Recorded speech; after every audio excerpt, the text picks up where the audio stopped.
Kanye West, now Ye, was not the only person wearing a White Lives Matter t-shirt at the Paris Fashion Week. His friend and our friend Candace Owens was standing right next to him. So we asked West what that whole thing was like, and here's what he told us. The more and more I lean into God and work for God, the more wins God is going to bestow on our team, on Jesus Gang. And for me to go out and just state an obvious and empathetic statement in the middle of the most liberal central, like to go, that was like Tiananmen Square or something, right? I was like, with Candace Owens, and we both wore the shirt at the same time. You know, we got some Jesus soldiers out here, and people say they're willing to die for it, but we live for it. We're living for the battle. And what's the battle for? Life itself, our children. Like Tiananmen Square, Ye West, Candace Owens standing there in front of the tank, which is international media. Candace Owens is the host of the podcast Candace, and she joins us tonight. Candace, thanks so much for coming on. So why did you do that? You did it together. And what do you think of the response? Why can't you do that? Well, I just want to say it was one of the only weeks that I missed doing your show. And the only reason I would miss doing your show, Tucker, is because I knew that there was a cultural moment that would be so significant as this was. You know, I did it because Kanye called me and he said that he needed me to be there at the show and he needed me to be a part of the show. And when he told me what he had in mind and wearing these T-shirts, which, by the way, he told me the day of, I instantly understood what he was trying to do and what the artistic expression was. What it offered was a stunning commentary on the hypocrisy of the society that we live in.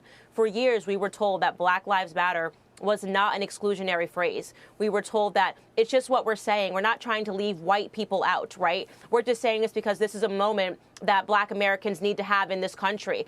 They were totally fine when Asian Lives Matter became a slogan as well. Asians, by the way, are doing better in this country economically than white Americans. They're more successful in education as well, and they're more likely to get credit cards, as just one example. And yet, despite all of that, it was okay to say Asian Lives Matter. We put on a T-shirt to actually do something that was inclusive, to say, actually, white Americans, you are allowed to be a part of this too, because literally all lives matter. And in fact, no lives have been mattering. Black Americans are suffering as a result because of Black Lives Matter. We know that their neighborhoods have been rioted in inner city communities and the businesses are moving out of there. The result of Black Lives Matter has been white supremacy, assuming that Black Americans were stupid and emotional and would loot and riot their own communities to fulfill a false narrative about policing. And so we got to say all of that by wearing one T-shirt.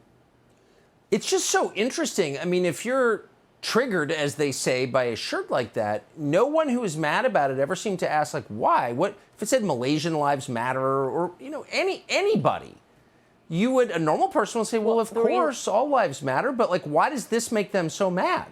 It's weird and dark. It makes them so mad because there is actually in this country a hatred toward white people. It is undeniable. The worst thing that you can be in this country, far from what they're telling you, I would say two things. First and foremost, a black child in the womb of its mother. That is the most unsafe place for a black child to be. The second thing is a white straight male, right? Because they perceive that as being too normal, right? It's too normal for you to be a white straight male. You need to make yourself somehow problematized by saying that you're trans, that you're suffering, that you're gay, that you're Hispanic, that you have a biracial mother, something. People are dying to say that they're anything but being white. And again, that is the commentary that we offered by wearing these shirts. You actually cannot, right now, today on TikTok, you cannot use the hashtag White Lives Matter because they say that it inspires hatred.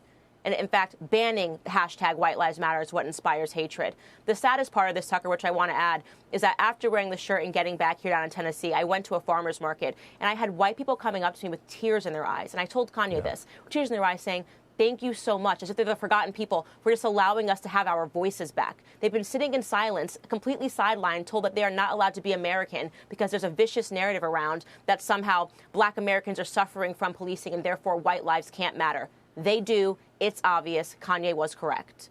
Yeah, I don't know why people put up with it. I mean, no group, no matter what they look like or what they believe, should put up with being singled out on the basis of immutable characteristics. There should be zero tolerance for that.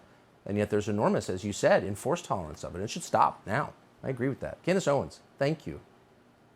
Subscribe to the Fox News YouTube channel to catch our nightly opens, stories that are changing the world and changing your life. From Tucker Carlson Tonight.